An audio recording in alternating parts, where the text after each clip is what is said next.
Dalam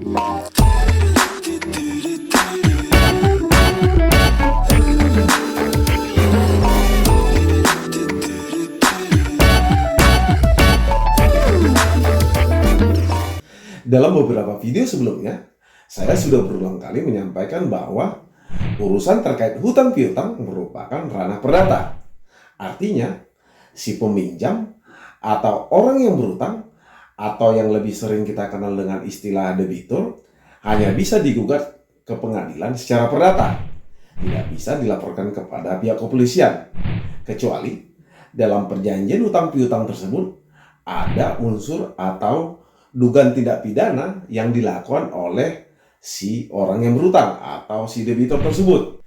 Misalnya, ada dugaan tindak pidana penipuan, atau dugaan tindak pidana penggelapan atau pemalsuan, atau dugaan tindak pidana lainnya. Di video kali ini, saya akan mencoba untuk membahas tentang apa itu tindak pidana penipuan dan dasar hukumnya, lalu apa saja unsur-unsur agar sebuah perbuatan itu dapat dikategorikan sebagai dugaan tindak pidana penipuan. Berikut contoh kasusnya, termasuk tindakan-tindakan yang perlu dilakukan apabila kita menjadi korban dari tindak pidana penipuan. Kalau kita mengacu pada pasal 378 Kitab Undang-Undang Hukum Pidana atau KUHP yang lama, atau pasal 492 KUHP yang baru, penipuan adalah suatu tindak pidana yang dilakukan seseorang atau pelaku yang dilakukan dengan maksud untuk menguntungkan diri sendiri atau diri dari si pelaku atau orang lain, yang dilakukan secara melawan hukum, bisa dengan memakai nama palsu atau martabat palsu atau jabatan palsu dengan tipu muslihat ataupun rangkaian kebohongan, lalu kemudian si pelaku tersebut itu menggerakkan orang lain untuk menyerahkan barang kepada si pelaku, atau agar si korban memberikan sejumlah uang atau memberikan hutang kepada si pelaku, termasuk untuk menghapuskan piutang.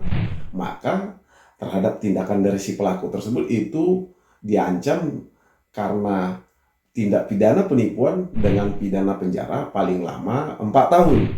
Unsur-unsur atau kriteria yang harus terpenuhi agar sebuah perbuatan yang dilakukan oleh si pelaku dapat dikategorikan sebagai tindak pidana penipuan berdasarkan ketentuan yang diatur dalam pasal 378 KUHP yang lama atau pasal 492 KUHP yang baru, antara lain si pelaku dalam menjalankan aksi penipuannya dilakukan secara tanpa hak atau melawan hukum.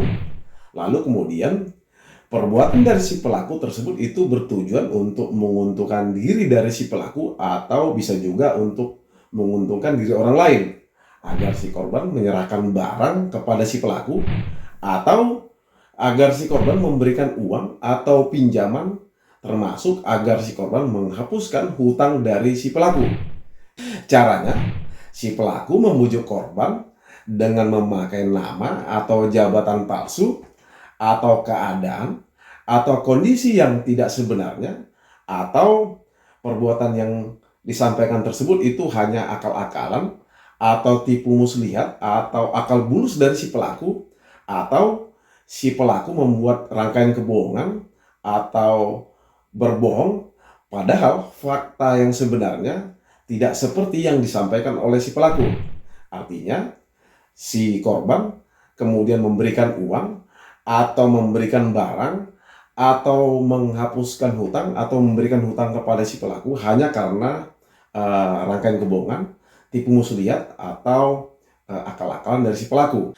Contohnya, ada seseorang yang melakukan tindak pidana penipuan melalui telepon, di mana si pelaku tersebut menelepon si korban dan mengaku sebagai seorang polisi dan menyampaikan kalau anak dari si korban tersebut itu ditemukan atau menjadi korban dari sebuah kecelakaan lalu lintas.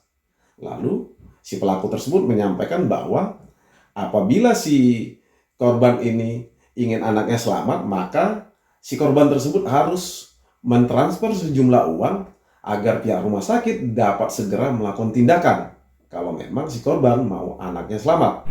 Endingnya, si korban kemudian terpaksa mentransfer sejumlah uang kepada si pelaku.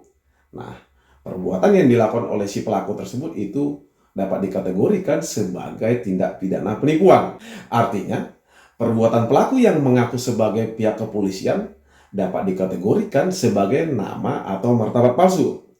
Cerita bahwa anak si korban menjadi korban kecelakaan, sehingga kemudian si korban itu harus melakukan transfer sejumlah uang sebagai biaya untuk melakukan tindakan medis, dapat dikategorikan sebagai rangkaian kebohongan atau tipu muslihat dari si pelaku.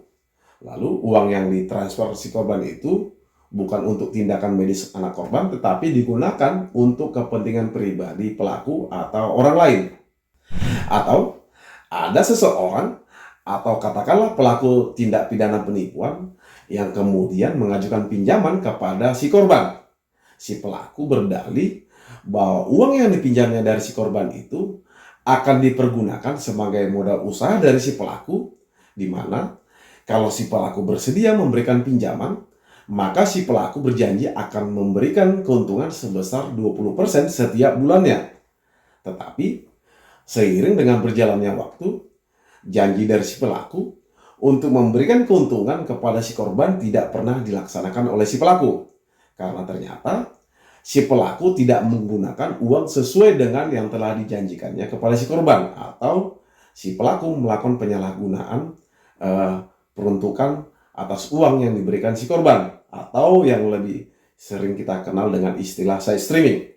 Usaha pun yang dilakukan oleh si pelaku tersebut tidak ada atau hanya akal-akalan agar si korban mau memberikan pinjaman. Jadi, perbuatan-perbuatan si pelaku sebagaimana telah saya sampaikan tadi dapat dilaporkan kepada pihak kepolisian atas dugaan tindak pidana penipuan. Adapun hal-hal apa saja yang perlu dipersiapkan sebelum kita membuat laporan polisi, termasuk cara dalam membuat laporan polisi, sudah pernah saya sampaikan dalam video-video saya sebelumnya. Demikian dari saya. Semoga hal-hal yang saya sampaikan ini dapat bermanfaat bagi teman-teman sekalian. Salam dari saya.